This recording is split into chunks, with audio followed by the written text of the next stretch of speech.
Shalom, kami dari kelompok 1 PAK. Saya Sini Presila Genelia. Saya Espermata Mulia Terdata. Dan saya Andres Mutia Sinata. Pada kesempatan kali ini kami akan mempresentasikan hasil analisis kami terhadap wawancara pada salah satu gereja dengan topik pemerintahan firman Tuhan dan sakramen. Gereja yang kami analisis yaitu Gereja Kristus Yesus Karawaci. Yang berada di gedung Gereja Pas lantai 8, Karawaci, Tangerang. Gereja ini dikembangkan oleh pendeta Petrus Setiobudi. Sekarang kita masuk dalam pendahuluan. Kita perlu tahu bahwa tanda yang paling penting dari gereja yaitu pemberitaan firman yang tidak bergantung pada sakramen-sakramen, namun sakramen-sakramen yang bergantung pada pemberitaan firman. Pemberitaan firman yang benar dalam gereja adalah saran yang sangat besar untuk mempertahankan gereja dan tetap memungkinkan gereja menjadi ibu bagi orang percaya. Menurut Grudem 1994, menjadi ibu bagi orang percaya artinya seperti ibu yang mengajar dan membimbing anak-anak, begitupun dengan gereja yang memiliki tugas untuk mengajar dan membimbing jemaat untuk semakin bertumbuh dalam iman dan mengerti akan firman Tuhan. Kemudian menurut Sairwana 2017, pemberitaan firman merupakan pemberitaan tentang kuasa Allah dan kasihnya di dalam Alkitab kepada sesama dalam konteks kehidupan berjemaat. Melalui pemberitaan firman yang sesuai dengan kehendak Tuhan, jemaat bisa mendengar dan mengalami kuasa serta kasih Tuhan yang bisa menolong jemaat untuk semakin bertumbuh dan bisa mengalami pertumbuhan dalam iman. Pemberitaan firman yang kelihatan adalah melalui sakramen-sakramen yang dilaksanakan dalam gereja, sehingga sakramen itu harus dilakukan oleh orang-orang yang memiliki hak atas firman sesuai dengan institusi ilahi dan khusus ditujukan bagi subjek-subjek yang memiliki kualifikasi tepat, yaitu orang percaya. Sakramen merupakan peraturan kudus yang ditetapkan Kristus, yang mana tanda-tanda itu bisa dilihat dan dirasa dari anugerah Allah di dalam Kristus dan dari perjanjian anugerah yang dilambangkan, dimateraikan dan diterapkan bagi orang-orang percaya. Menurut Berkhof 1996. Kemudian menurut Becker 1996, sakramen merupakan tanda yang bisa memperkuat atau menegaskan janji Allah, sehingga meskipun dalam situasi kebimbangan, umat Tuhan itu bisa mengingat bahwa Tuhan mengasihi manusia melalui sakramen.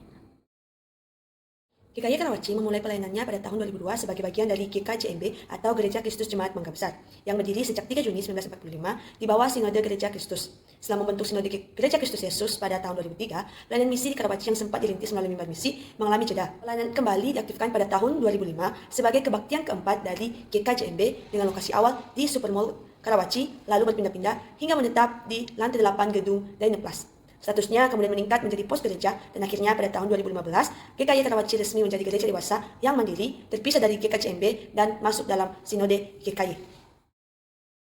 Pemerintahan firman Tuhan GKY Karawaci menganut teologi reform berdasarkan ajaran John Calvin dengan dasar pengakuan iman klasik, yaitu iman rasuli, Nicea, Athanasius, dan juga pernyataan iman GKY. Pengajaran dijaga melalui seleksi hamba Tuhan dari sekolah asas, pengawasan pengajaran, dan katekisasi jemaat.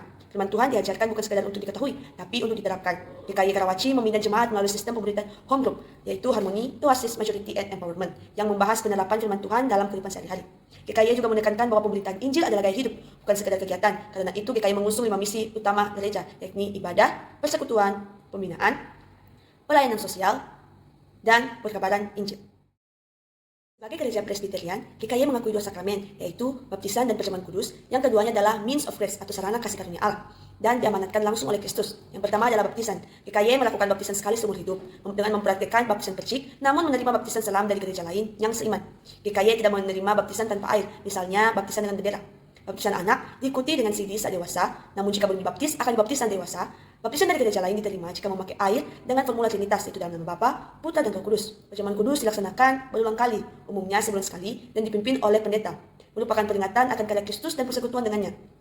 Dalam teologi reform, Kristus hadir secara ajaib dalam perjamuan kudus bersama jemaatnya.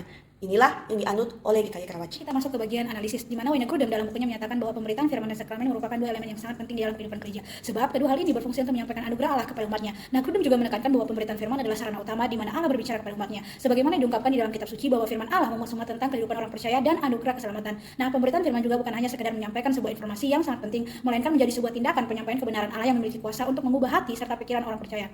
Nah, hal inilah yang menjadi sarana yang besar untuk mempertahankan gereja. Grudem juga mengatakan bahwa sakramen berfungsi sebagai simbol sekaligus sarana anugerah Allah. Pandangan lainnya dari Berkhof juga menekankan bahwa firman Tuhan adalah alat utama dari anugerah yang Allah gunakan untuk menyampaikan firman-Nya kepada gereja. Di mana firman ini tidak hanya sekadar sebuah pembacaan kitab suci, melainkan juga pemberitaan atau pengajaran yang dilakukan oleh para pelayan gereja. Sebab firman Tuhan memiliki kuasa untuk mengubah hati dan memanggil para umat kepada pertobatan. Pemberitaan firman juga menjadi sebuah sakramen yang dilaksanakan dalam gereja dan dilakukan oleh orang-orang yang memiliki hak atas firman dan memiliki kualifikasi yang tepat, yaitu orang percaya. Wawancara menunjukkan bahwa GKY Karawaci memiliki pemahaman serta praktik yang sesuai dengan teori Grudem dan Berkhof. GKY Karawaci sangat menekankan pemberitaan firman sebagai pusat dari ibadah yang membina para jemaat. Hal ini juga selaras dengan pandangan Grudem dan Berkhof yang melihat firman sebagai sarana utama, di mana Allah berbicara kepada umatnya dan memperbaharui hati mereka. Sehingga hal ini ditekankan untuk menunjukkan keseriusan dalam menjaga kualitas dari pemberitaan firman. Penekanan GKY Karawaci terhadap penerapan firman Tuhan dalam kehidupan para jemaat melalui program Home juga sangat membantu jemaat untuk memahami dan menerapkan serta mempraktikkan firman Allah. Nah, pekabaran Injil sebagai gaya hidup jemaat juga untuk memberitakan Injil mencerminkan bahwa pemberitaan firman tidak hanya terbatas di atas mimbar saja, melainkan dilakukan secara aktif di dalam kehidupan sehari-hari. GKY Karawaci juga memahami betapa pentingnya pengakuan iman sebagai sarana jemaat terhadap iman Kristen. Sepertinya Sepertinya halnya dalam Grudem dan Berkhof yang menyatakan sakramen sebagai tanda dan sarana anugerah dari Allah.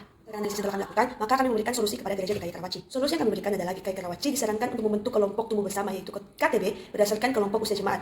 Meski GKI telah memiliki kelompok kecil seperti home group dan strategi pembagian kelompok ke dalam kelompok Filipus, Barnabas, Paulus, dan namun diperlukan juga pengelompokan berdasarkan usia agar membuat diskusi dan pengajaran firman Tuhan mengenai sakramen dan juga pemerintahan firman Tuhan dapat lebih relevan dan efektif karena disesuaikan dengan kebutuhan rohani, sosial, emosional jemaat pada tiap tahap usia. Dari refleksi saya mengenai hasil observasi dan wawancara, saya semakin belajar dan menyadari kembali bahwa pemberitaan firman Tuhan dan sakramen adalah hal yang sangat penting dalam pertumbuhan iman.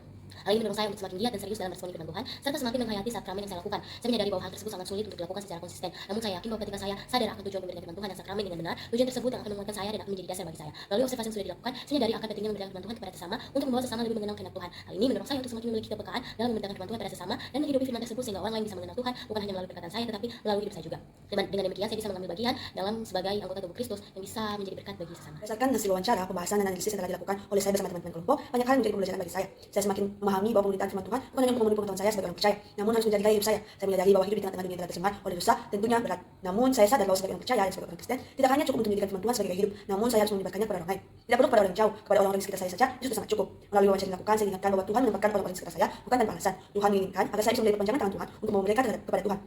Selain itu, saya juga semakin diteguhkan bahwa sakramen bukan hanya sebagai tanggung jawab saya sebagai orang Kristen, namun juga sebagai sarana anugerah dari Allah, sehingga bukan hanya pelaksanaan yang penting, namun yang lebih penting dari itu adalah bagaimana sikap hati saya. Oleh karena itu, tugas ini sangat memberkati saya agar terus menjaga kehidupan saya untuk sesuai dengan firman Tuhan dan terus menjalani dan menghidupi sakramen dengan penuh ketakutan akan Tuhan. Jadi melalui hasil wawancara yang telah kami lakukan bersama dengan beliau, saya mendapatkan banyak pelajaran berharga yang semakin memperdalam pemahaman saya tentang betapa pentingnya pemberitaan firman Tuhan dan sakramen dalam kehidupan iman saya. Saya menyadari bahwa kedua hal ini bukan hanya sekedar aktivitas rohani saya sebagai orang Kristen, melainkan menjadi inti dari pertumbuhan iman yang harus saya renungkan dengan kesungguhan hati. Nah, pengalaman ini mendorong saya untuk tidak hanya menjadi seorang pendengar, melainkan juga menjadi pelaku firman. Meskipun untuk menghidupinya terasa sulit, terutama dengan tantangan dunia yang penuh dengan keberdosaan. Akan tapi saya juga menyadari betapa pentingnya peran saya untuk menginjili sesama, sehingga saya didorong untuk lebih peka terhadap kebutuhan rohani dari orang-orang sekitar saya dengan menjadi cerminan yang nyata dari firman Tuhan sehingga orang-orang dapat mengenal Allah melalui tindakan, perkataan, dan sikap saya. Sakramen juga mengajarkan saya bahwa ini bukanlah hanya sekadar ritual keagamaan, melainkan sebagai sarana anugerah sehingga saya harus menjaga kehidupan rohani saya dan menjalankan sakramen dengan penuh rasa hormat dan takut akan Allah.